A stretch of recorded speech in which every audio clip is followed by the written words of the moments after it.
성도님들 안녕하십니까? 정오의 기도 시간입니다. 고린도전서 1장 25절입니다. 하나님의 미련한 것이 사람보다 지혜 있고 하나님의 약한 것이 사람보다 강하니라. 사람들은 자신이 가지고 있는 한계 너머 있는 또 다른 세계를 동경합니다. 때때로 무모한 모험을 시도하거나 여러 가지 유용한 장비들을 발명함으로 또 다른 세계에 대하여 경험하기를 좋아합니다. 예를 들어서 맨눈으로 볼 수 있는 한계를 넘어서 더 멀리, 심지어 우주에 있는 별들을 관찰하려고 만원경을 발명해 내었고, 또 현미경을 발명함으로 미세한 세계에 대하여 탐구하려고 노력해 왔습니다. 자동차, 배, 비행기, 이 잠수함 등의 발명은 육지든 바다든 공중이든지 좀 더 빨리, 좀 더 멀리 인간의 한계를 뛰어넘기 위한 것이었습니다. 때때로 인간은 인간 게놈 프로젝트와 같은 이 과학 활동을 통하여 생명의 창조자인 신의 영역까지 넘보려고 합니다.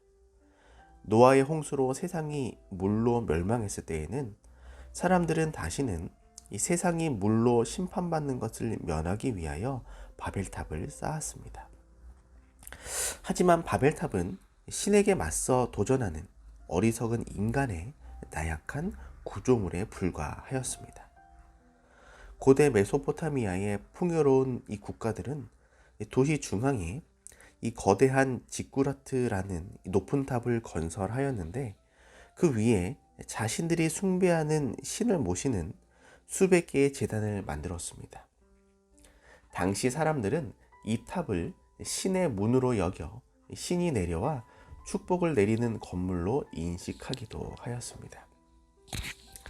또한 고대 이집트에서는 오벨리스크, 즉 방첩탑을 세워 태양신을 섬기는 곳으로 삼았고, 훗날 로마의 정복자들은 이를 전리품으로 삼아 자신의 업적을 과시하기도 하였습니다.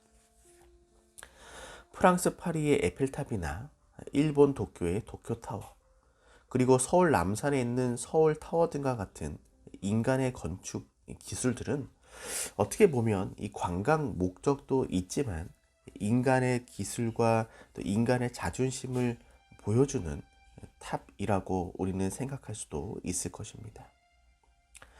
흔히 사람들이 후세에 길이 남을 업적을 세우는 것을 일컬어서 금자탑을 세운다라고 하는데, 이것은 한자로 금자 모양, 즉 피라미드 형태의 공든탑을 지칭하는 것입니다.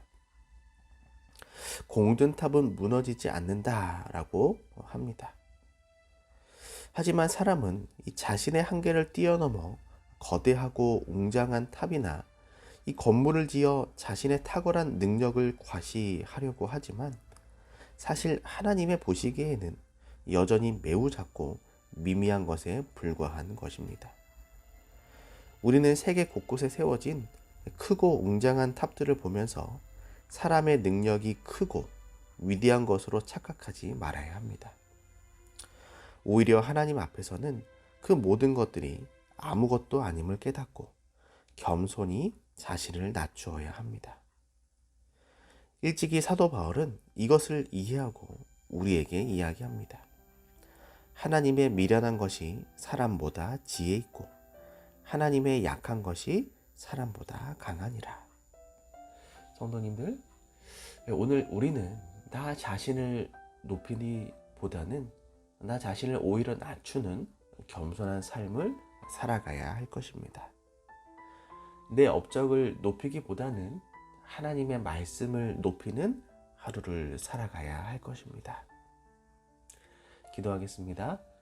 사랑의 하나님, 오늘 저희에게 또 새로운 하루를 허락해 주셔서 감사를 드립니다. 오늘 우리가 내 자신을 높이기보다는 하나님을 높이는 겸손한 삶을 살아가게 하여 주시옵소서. 내 주장, 내 입술을 드높이기보다는 하나님의 거룩한 말씀을 높이는 삶을 살아가게 하여 주시옵소서. 모든 말씀 사랑이 많으신 예수님의 이름으로 간절히 기도합니다. 아멘.